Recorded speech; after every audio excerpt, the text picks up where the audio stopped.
Aujourd'hui, je vais vous parler de 5 paramètres qui sont essentiels pour la maîtrise de la qualité d'un produit ou d'un service.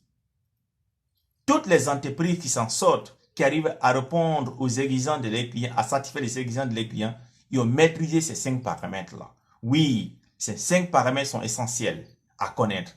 Si vous voulez vraiment connaître ces 5 paramètres, je vous invite à vous abonner à ma chaîne, à liker la vidéo et à partager fortement la vidéo. Abonnez-vous à cette chaîne. Vous aurez plein de surprises au niveau de cette chaîne, car sur cette chaîne, nous parlons de tous les sujets liés au management de la qualité, de la sécurité et de l'environnement de façon hebdomadaire. Oui, chaque lundi, on publie une vidéo. Donc, vous savez, l'environnement économique et concurrentiel entre les entreprises est devenu tendu. Les clients sont de plus en plus exigeants car ils ont plusieurs panels de choix de fournisseurs d'un même produit. Donc, ils imposent les exigences. Et les entreprises qui arrivent à répondre à ceux qui arrivent à s'en sortir. Et pour la pérennité de l'entreprise, vous devez maîtriser ces 5 paramètres-là dont je vais vous parler. Ces 5 paramètres ont été identifiés par Ishikawa, que vous appelez souvent les 5 M. Oui, ce sont dans le diagramme de cause à effet, 90% des problèmes de l'entreprise viennent de la non-maîtrise de ces 5 M-là. La méthode de travail, la matière première qui n'est pas de bonne qualité, la main-d'œuvre qui n'est pas compétente, le milieu de travail qui n'est pas adapté, les matériels de production qui ne sont pas conformes, qui sont en panne. Donc, pour aboutir à la qualité d'un produit, vous devez maîtriser ces 5 M là, qu'on appelle, moi j'appelle les 5 paramètres essentiels pour aboutir à la qualité, soit d'un produit ou d'un service. Le premier paramètre, c'est la méthode de travail. Vous devez maîtriser l'activité principale. Toutes les activités doivent être maîtrisées qui contribuent à l'obtention du produit, à la qualité du produit final, doivent être maîtrisées. Toutes les activités sport, qui soient de management, doivent être maîtrisées. Pour cela, ici, on parle de méthodes, tout ce qui est lié aux procédures, aux instructions, aux protocoles, doivent être maîtrisés par l'ensemble du personnel. Je vais vous rappeler une chose. Vous allez me dire, mais dans les entreprises, il y a toutes les procédures. L'erreur souvent commise dans bon nombre d'entreprises est que les procédures sont souvent établies par un groupe restreint de personnes, soit par le responsable qualité. Lui seul a établi les procédures, il vient l'imposer. Ou il fait des copies-coller, il vient calquer à l'entreprise. Les entreprises qui réussissent, n'oubliez pas, même les 7 principes de management d'enquête insistent là-dessus. L'implication du personnel. Lors de l'établissement des procédures, impliquer le personnel.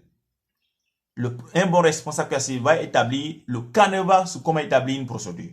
Il va laisser la chance aux opérateurs de terrain d'établir les procédures. Il les accompagne. Tu sais, lorsque tu établis toi-même une procédure, au moment de l'établissement, tu maîtrises les étapes.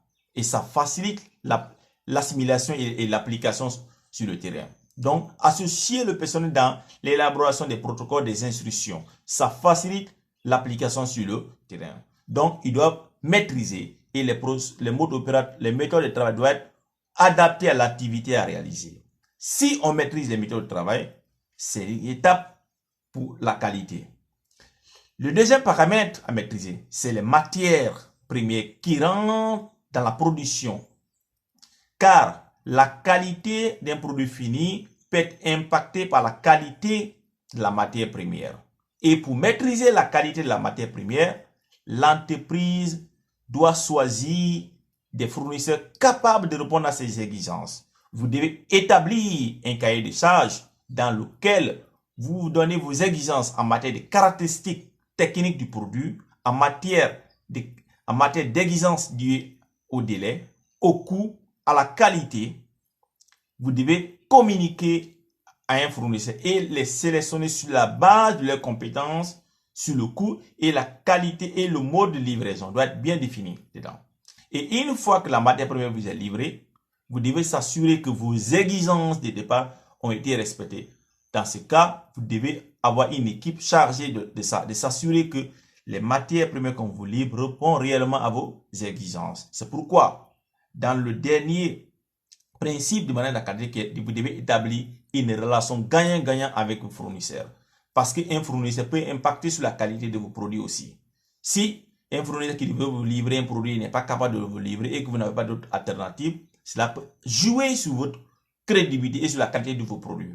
C'est pourquoi vous devez établir une relation de coopération gagnant-gagnant entre vous et vos fournisseurs. Le troisième paramètre essentiel à maîtriser, c'est la main-d'œuvre, c'est-à-dire la compétence de vos personnels. Vos personnels doivent être compétents, doivent être aptes à exécuter le travail sur tous les niveaux. Le management, les opérateurs doivent être compétents. Soit, il y a plusieurs choix. Vous devez vous assurer lors de recrutement que les gens qui vous répondent à vos exigences, soit s'ils n'ont pas cette compétence, vous devez apporter cette compétence, renforcer leurs compétences par la formation, par le tutorat à plusieurs niveaux. Il y a plusieurs moyens de renforcer la compétence de vos personnels. Donc, vous devez vous assurer que vos personnels sont compétents. Le quatrième paramètre essentiel, c'est la qualité de vos matériels. C'est-à-dire, ici, quand on parle de matériel, ça concerne tous les outils de production, tous les équipements de production du moins, doivent répondre aux exigences, doivent être performants. Dans ces cas, vous devez établir un programme de maintenance de vos machines, car une machine en panne peut impacter sur la qualité d'un produit. Donc, vous devez vous assurer que toutes vos machines, tous vos équipements de travail sont performants et répondent à vos exigences. Le dernier, le cinquième paramètre essentiel, c'est le milieu de travail. Souvent, le brebis galéreux dans bon nombre d'entreprises. Ils ne se préoccupent pas de l'environnement dans lequel travaille le personnel. Plein d'entreprises ont des personnes qui travaillent dans un climat très chaud, avec une chaleur ardente, où l'ergonomie n'est pas prise en compte. Les gens travaillent toute la journée arrêtés. La sueur coule sur eux. Vous devez fournir à l'ensemble de vos personnes un milieu de travail conforme, hygiénique, adapté, qui facilite le travail. Car quelqu'un qui travaille dans un milieu chaud, il ne sera pas concentré. Qui n'est pas confortablement assis pour exécuter un travail ou arrêté pour exécuter un travail peut impacter. Donc, le milieu de travail doit répondre aux exigences de connaissance, doit tenir compte de l'ambiance du milieu de travail. Mais les conditions de travail favorables dans un milieu de travail qui sont propres, qui assurent le bien-être du travail, le travail donne le meilleur de lui-même. Un dernier paramètre que je vais donner comme bonus, c'est le management. Oui, beaucoup d'entreprises, leur mode de management impacte la qualité de leurs produits aussi. Oui, je vous dis pourquoi.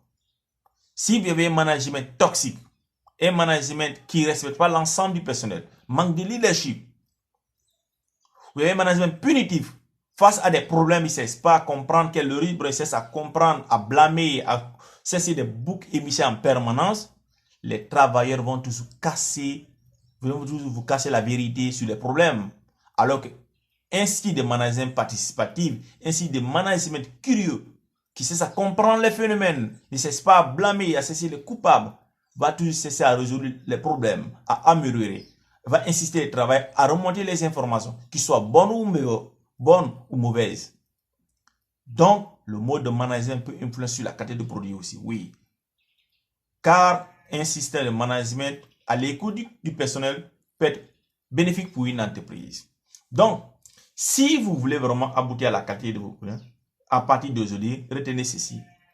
Posez-vous les bonnes questions sur ces 5 paramètres. Quelle est notre situation actuelle par rapport à ces 5 paramètres? À beau avoir les normes ISO 9001. Si ces 5 paramètres-là ne sont pas maîtrisés, mon ami, ça ne sert à rien. Il faut maîtriser la qualité de vos matières premières, s'assurer que vos méthodes de travail sont maîtrisées, s'assurer que les équipements sont performants, répondre à vos exigences, que le personnel est compétent, que le milieu de travail est favorable au personnel. Donc, c'est ce que j'ai voulu parler avec vous aujourd'hui. Donc, si vous aimez la vidéo, partagez massivement autour de vous dans vos réseaux respectifs.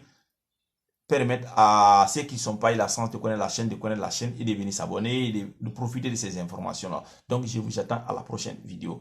Merci d'avoir visionné cette vidéo. Procassi vous remercie et merci de faire partie de cette communauté. Ciao. Ciao.